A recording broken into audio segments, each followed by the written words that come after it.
on our fixed annuity desk, and he gives these presentations. And so we're going to do about 30, 35 minutes, 40 minutes, and Steve will have a Q&A session, and then we'll be done. So thank you again, everybody, for coming. Steve?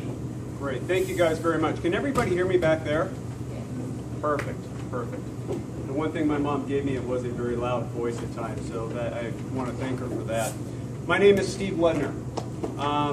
I appreciate everybody coming. This, Rules of the House, this is not a seminar. Okay? As Jim or Roxanne hopefully pointed out, hopefully you left your checkbook at home. If you want to do business afterwards, we can get the application, so don't worry about that. We'll get that from you. But we have been doing these educational seminars for our customers and for the employees. And the reason being is it harder or is it easier today to prepare for retirement and really get the most out of your Social Security benefit? Is it harder or is it easier? It's harder. And in your opinion, is it going to get harder or easier? Harder. Exactly. That's why we're doing this. That's why we're here today. Now, we're doing something a little different today than I've done in the past. We are going to talk about Social Security, because that is important. But I also at the same time wanted to talk to you guys about the importance of planning for retirement as a whole, taking into account what's going on in the markets right now. Is it a fun time to be in the markets, or is it a little scary right now? I'm asking the easy questions up front. So, with that said, we're going to go ahead and talk about This Is Not Your Parents' Retirement. And the reason that we entitled it this was the fact that we, unfortunately, have to prepare for events in retirement that our parents and our grandparents just simply didn't have to face. Details that they just didn't have to take into account. Unfortunately, we do. So we're going to go through a few things. If you guys have any questions, any comments, any feedback, as long as it's positive, feel free to throw it up at any time. Okay? So before I jump into it, I want to tell you a true story about two guys that go on their annual guys trip, and they go moose hunting. Now, is the plural of moose? Somebody told me it's meese. That's not the case, right? It's moose, right? Okay. I thought somebody was fooling with me. So, true story. Bob and Ted, they do this trip every year. They pack all their stuff in on one of these. Have you ever seen these pontoon planes that land on a lake? Okay. I don't know why anybody would do this, but apparently they do this. And they land on this very remote lake. They go moose hunting for 5 days. The plane comes, picks them up, and they go home. They do this every year. So Bob and Ted throw all their stuff in the plane. The plane drops them off at their location. They go moose hunting for 5 days. They get 2 moose, not Mises. They get 2 moose. And the plane comes, and the pilot says, "All right, let's go." And Bob and Ted say, "Well, that's great, but what about the 2 moose that we have?" And the pilot says, "Well, what do you want me to do with them? This is a plane." And he says, "But it's a pontoon plane." He said, "Yeah." He goes, "You have 2 pontoons. We, coincidentally enough, have 2 moose." True story. And he said, "Well, what do you want me to do?" He said, "Trust us. We do this every year.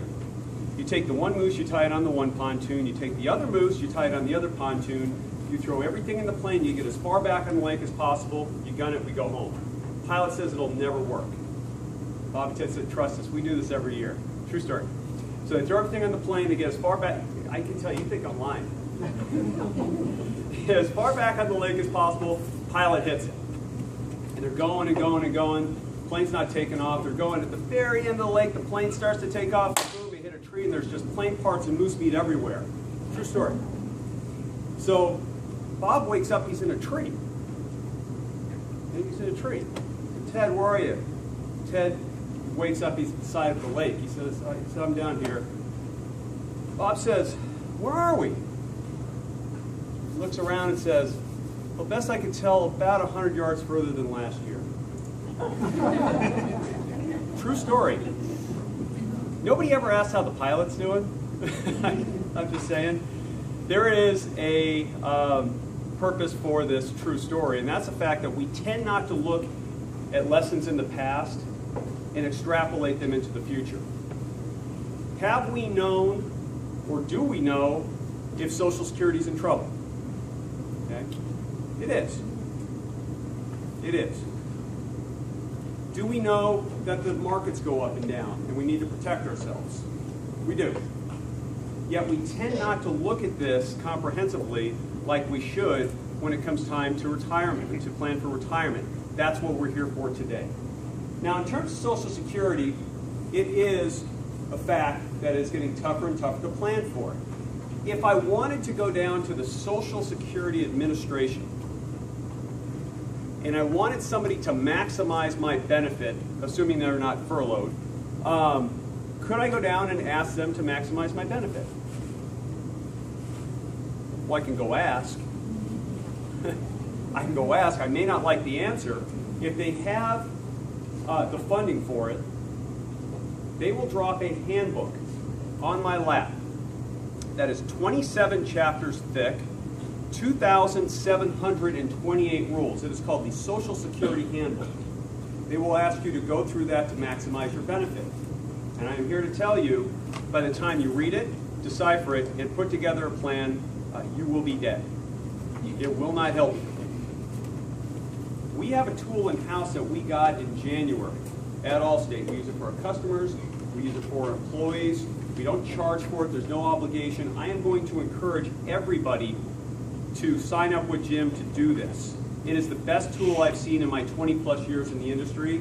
I can't believe we have it. And it means the difference between you maximizing the benefit or, in essence, you handing back money to the government saying, I don't need this. I'm going to go through this. But before that, let's go ahead and start off with this is not your parents' retirement. And when you think of the golden years of retirement, you may get a romantic vision in your head of maybe it's the chair on the rocking chair on the porch, or maybe it's the ability to take a cruise around the world to see all the sights, or jump on a plane to see your grandkids anytime you want. Whatever that is in your head, that's your goal, and that's what we're here to talk about. Not dollars and cents, but the ability to have what is your vision of retirement. Now, when you talk about the golden years of retirement, the silent generation pops into mind. My grandparents were the silent generation. They helped raise me. They lived up the street from me in Capistrano Beach, California. True story. One of my few true stories. Just like the moose hunting. They drove the same car for years. I don't know if everybody remembers the Ford Maverick, but in 1974, my grandfather bought a 1974 Ford Maverick. And he must have special ordered it because they have never made a gold color this ugly in the history of cars. On top of it, he put a big bronze horse on it. Every time we drive by the bus stop, I would duck underneath the belt line so nobody could see me. We took the keys away from him in 1993. He had the same car, drove it for 20 years, less than 100,000 miles on it. That's the silent generation. Dined out only on special occasions. The only time I remember them dining out is they used to take me to Del Mar Racetrack in Del Mar, California, as a little kid. That's where I learned how to bet. Anyway, that's a different story. On the way home, we'd stop at Caro's. That's the only time they ever ate out. That's the silent generation. Only made purchases with cash. I don't even know if they had credit cards. But the last one here is the most important. They are reluctant to touch their retirement savings. They had a very unique purpose for their retirement money. Guess what it was? Retirement. Very unique aspect of their account was they set aside that money for retirement. Let's talk about the baby boomers. Are they the same? Not even close. Trades in cars every couple of years for new models. Dines out weekly. I'd like to change this to dines out daily. Often uses credit cards for purchases. But this is the big one right here. May have cashed out 401ks or IRAs before retirement to subsidize their current lifestyle. Sometimes in some situations they had to do it. It's not right or wrong, but the point, the message here is it doesn't just affect them, it affects everybody, and we need to prepare for it. Now, whether we know it or not, we have become accustomed and reliant upon guaranteed lifetime income in two forms. Defined benefit retirement plans, otherwise known as pensions, and Social Security. How many pensions are left in the United States? And of the ones that are left, how many are overfunded? Social Security. We know Social Security is in trouble. A couple of years ago, the Social Security Administration did an audit on themselves.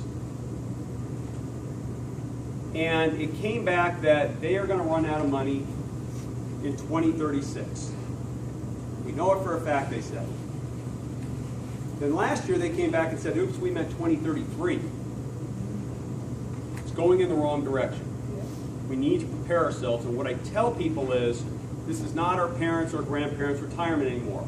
We need to hope for the best, that it's going to be there, and it's going to be exactly the way it is today, by maximizing it and making sure we get the most out of it. At the same time, we need to prepare for the worst, that it will not be there, or it will change. How many people have seen that the Social Security Administration is talking about taking away the cost of living adjustment? It's on the table right now. Perfect benefit to take away, and here's why. Ostensibly, it's not a lot, 3 to 5% a year. But 5% a year will double a benefit in a 30-year retirement twice. A $2,000 benefit becomes a $4,000 benefit. A $4,000 a month benefit becomes an $8,000 a month benefit. If it goes away, how have you replaced that $6,000? That's why we're here. And again, it's complicated. 3 reasons, 3 numbers why we're here. 981, 567. 981, 567. You don't have to write this down, but if you want to, won't offend me. 9 means if you live the simplest form of life for retirement purposes. I've never been married. I'm not married going into retirement. I've got 9 options. I got to pick one. Do I take it at 62? Do I take it at 63? Do I take it at 64? All the way up to 70. My Long Beach State Math says that's 9 options. You've got to pick one. The other 8 of those options will not maximize the benefit. One will. That means in the simplest form of retirement planning, I've got an 89% chance of getting it wrong. And that's the simplest. If I'm working and my wife is working, now we have 81 choices. Remember that number, 81. I'm going to quiz you on it later. In addition, we have 7 different filing strategies to employ on top of the 81 age options. How many people in here knew you could file for a benefit off of a spouse, a Social Security benefit off of a spouse? Okay? Keep your hands up. How many people knew that you could file a benefit off of an ex-spouse? Okay. I know my ex-wife knows this. For a fact. Matter of fact, I think she has a handbook at home right now. You take 7 different filing strategies on top of 81 different age options, you now have 567 options going into retirement. Your chances of getting it wrong without a tool are 99.8%. That's why we're here. 2 times out of 1,000, you'll happen to get it right. We're here to hopefully increase those numbers, those odds greatly. Now, going into retirement, you're going to have some worries. This is natural. Can I depend on Social Security? We're going to talk this through. This is the toughest question Jim and I have to answer. Where will I get income? What is the average 5-year CD rate in the United States right now, according to Bankrate.com, for brick and mortar banks? Not a lot is the right answer. Okay? If you had 2%, you get every dollar in the world right now. Oh, 0.2. You're closer. It's actually 0.85. That's 5 years. If you give the money to Chase for 10 years, they're going to bump that all the way up to 1%. And if you put in $100,000, they call that a jumbo account, they increase it all the way up to 1.1. Toughest question we answer is, where do we find income today? Will I outlive my money? In 2000, I moved from Capistrano Beach to Scottsdale, Arizona in August. What is my first mistake? I moved to Scottsdale, Arizona in August. Okay? They call it the Valley of the Sun. No, it's actually the sun. I pulled up into my driveway at midnight. It was 104 degrees. I almost got back in my car and drove back to Capistrano Beach. Instead, I drove to Walmart, and I was there's some Long Beach State English. You guys can write that down and use that later. I was greeted by a greeter. 9 times out of 10, this greeter is a retired individual that's just bored. My grandfather went back to work. He didn't have to, but he was bored. Mine is a hard-working generation. He couldn't sit still. But when you're working the midnight shift, you are no longer there because you are bored. It's one of the saddest things I've ever seen, still one of the reasons I do what I do today. The gentleman that handed me my car was about 90. And all I could picture was him leaning over, kissing his wife on the forehead at 11:30 at night, putting on the blue vest and going to work. He ran out of money before he ran out of time, and we're going to see a lot of this going forward if we don't prepare. A lot more. And then I'm going to end on how are fluctuations in the market going to affect my retirement. In my humble opinion, there are 2 reasons why retirement plans will fail. One is called the arithmetic of loss, and the other is called the sequence of returns. They don't talk about it very often. I'm going to talk about it today. So with that said, let's go ahead and jump into Social Security. I will give away a golf shirt for anybody that can answer this 2-part question right. I've had 2 people answer it correctly. In what country did the Social Security system start? It was not the United States. And in what decade? You don't even have to give me the year. I'll take the decade. What was that? It was not Canada. Switzerland, Great Britain. No, but close. One more guess. Close, but no cigar. It was Germany. Started in Germany in 1889 by a man named Otto von Bismarck. If this is ever a Final Jeopardy question, split the pot with me, we call it even, okay? To this day, it's still the best business plan ever put on paper. Here's why. What was the average lifespan in Germany in 1889? It's about 50. You got your benefit at 65, 15 years after you died. Great business plan. Germany made out like a bandit. Made it to the United States in 1935. 1937 to 1940, we started handing out one-time lump sum checks, not the monthly check we're accustomed to. One-time lump sum checks. First one was handed out in 1937 to a man named Ernest Ackerman. It was supposed to last his entire lifetime. Guess how much that check was? How much? $1,000. You were close. You ready? It was handed out for 17 cents. And in 1937, that didn't last a long time. Okay? We handed out the first monthly check in 1940 to Ida Mae Fuller. Our first monthly recipient lived to be 100. She put $25 into the system. She got $23,000 back in return. That is the definition of a great investment. And Jim has plenty of those, right, Jim? Absolutely. Okay, perfect. 1935, the average life expectancy was 63. It was a benefit exclusively for retirees. But here's the big thing. More people were paying in than taking out. Is that the case today? Not even close. Your life expectancy today is about 84, but here's a statistic you don't hear very often. If you make it to 84, plan to make it to 100. Plan to make it to 100. You've just bypassed all the forms of early death: heart disease, cancer, stroke, diabetes. It's a survivor benefit, spousal benefit, benefit for children, and a disability benefit. But again, we have less money coming in than going out. Social Security's in trouble. We know it, but most of us have failed to prepare a replacement strategy in case it goes away or changes. It is now a must, whether we like it or not. It is what it is. Our parents didn't have to do it. Our grandparents didn't have to do it. We have to do it. Why it's so important to come in to maximize the benefit? This is a 2-part strategy.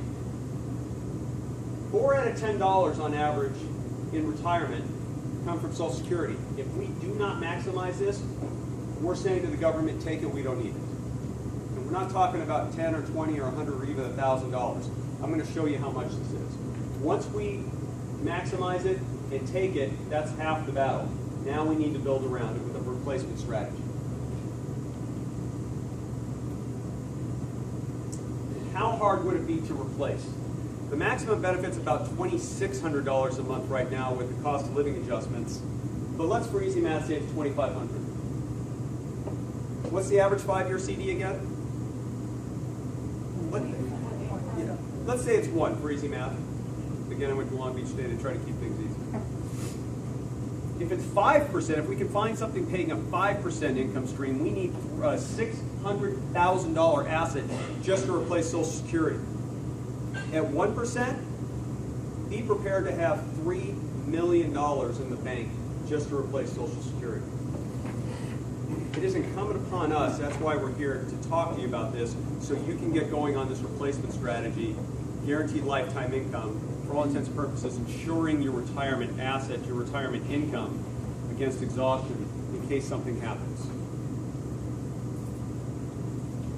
What is full retirement age? Let me ask you, take a step back. What age can you start taking it? And there's a cheat sheet right here. 62. How late can you defer taking it? 70. What happens to my income if I wait till 70 versus 62? Goes up. Goes up about 8% a year. If I take it at 62 versus full retirement, I'm giving up about 25 to 30%. If I wait till 70, I'm gaining about 25%. Does that mean, though, that I always want to wait as long as possible? No. Depends on everybody's situation. That's why we have the tool in-house, to make sure that we pick the right age and strategy for you guys. But this is really why we're here.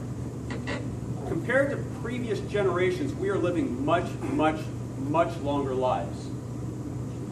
And if we make a mistake, we have to live with those mistakes longer. How many people know what a centenarian is? Somebody that's been on God's green earth 100 years or longer. It is the fastest growing demographic in the world, bar none. In 1984, in the United States alone, there were 2,500 people over the age of 100. 2,500. Do you know what that number was in 2012? It went from 2,500 in 1984 to well over 100,000 people in the United States alone, over 100 right now. It grew 40-fold in less than 3 decades. Matter of fact, it's growing so fast, they're tracking a new category called super centenarians, people over 200. No, I'm kidding. You're eating lunch, you're starting to fall asleep, I want to make sure you're awake. I did have somebody at a seminar say, really? I said, yeah, we're tracking. We're at 0 right now, but they can't get away from us. We're tracking. They are tracking super centenarians, people over 110. That's the new category. We're living so long. There's 600 people over 110. Oldest person in the world died in Georgia last year in December, Bessie Cooper. Bessie Cooper was 116, and she looked great. She looked a day over 108. She looked good. I was talking about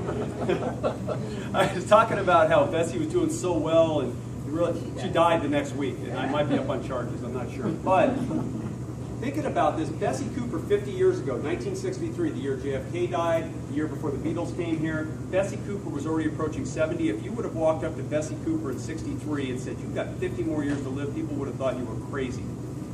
And I talk to healthy 70 and 75-year-olds all day long. I don't buy green bananas. I keep hearing it. It's time to buy them. Because it's not retire at 65 and die at 82 anymore. It's 20, 30, 40, and in extreme situations now, 50 years in retirement without a paycheck. Living this long is a double-edged sword. That's why we're here.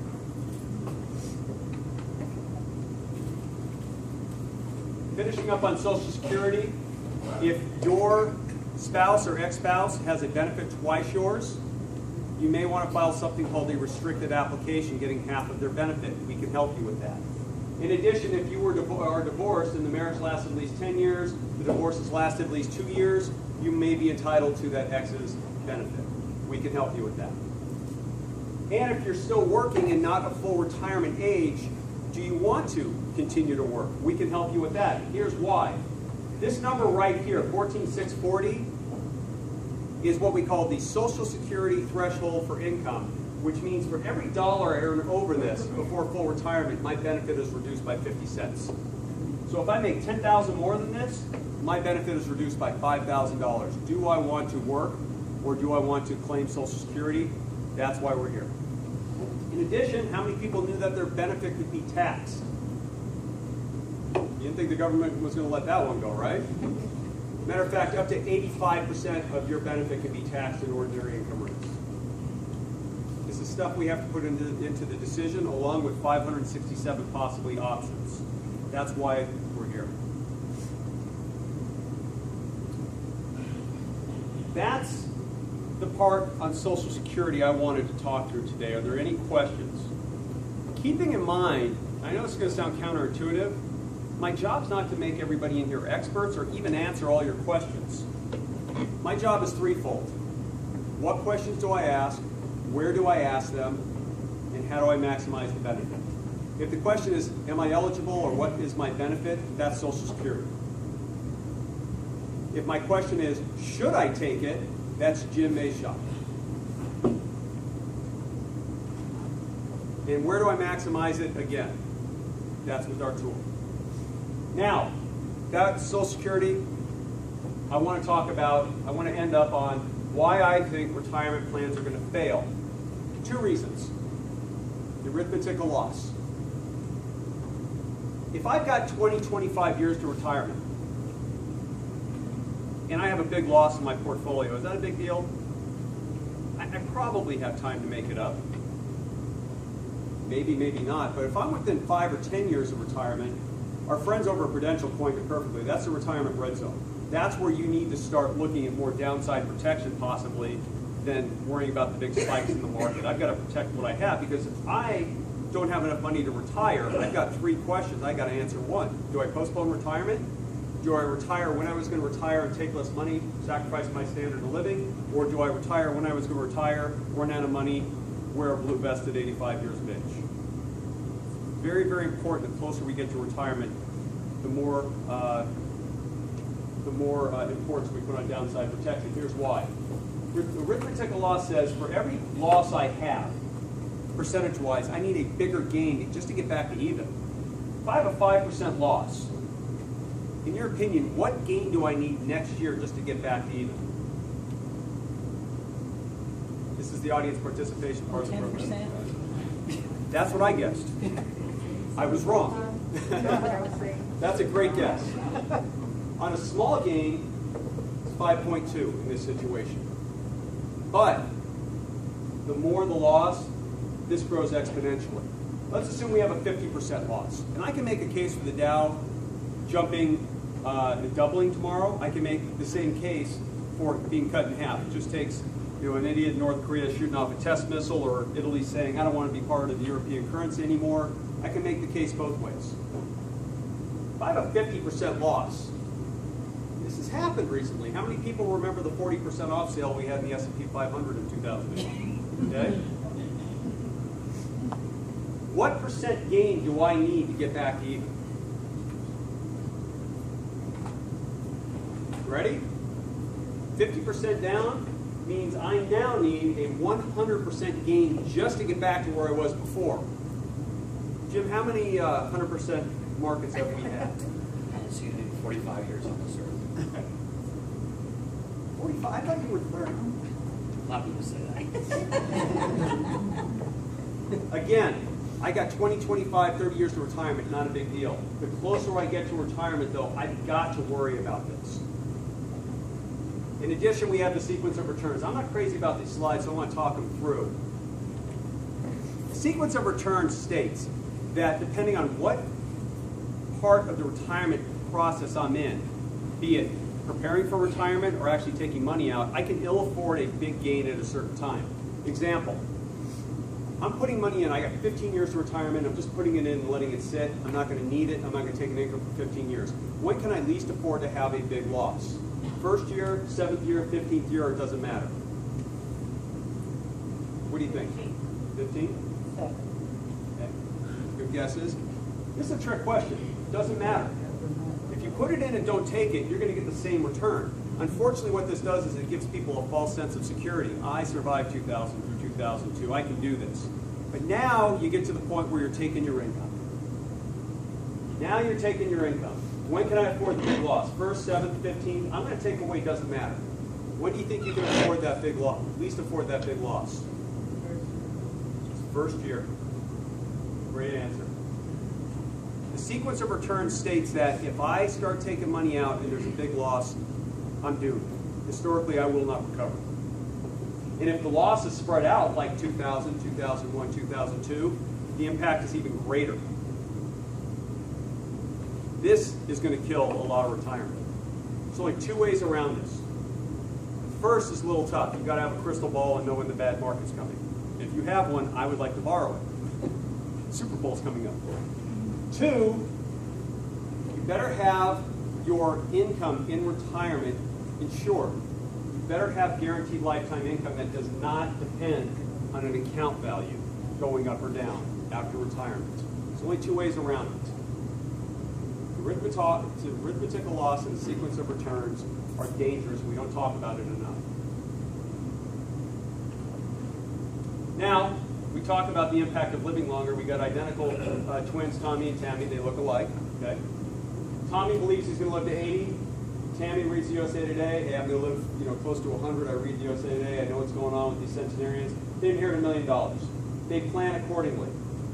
Tommy, who thinks he's going to live to 80, well, he lives to 97 and is broke at 80. He's wearing the blue vest for 17 years.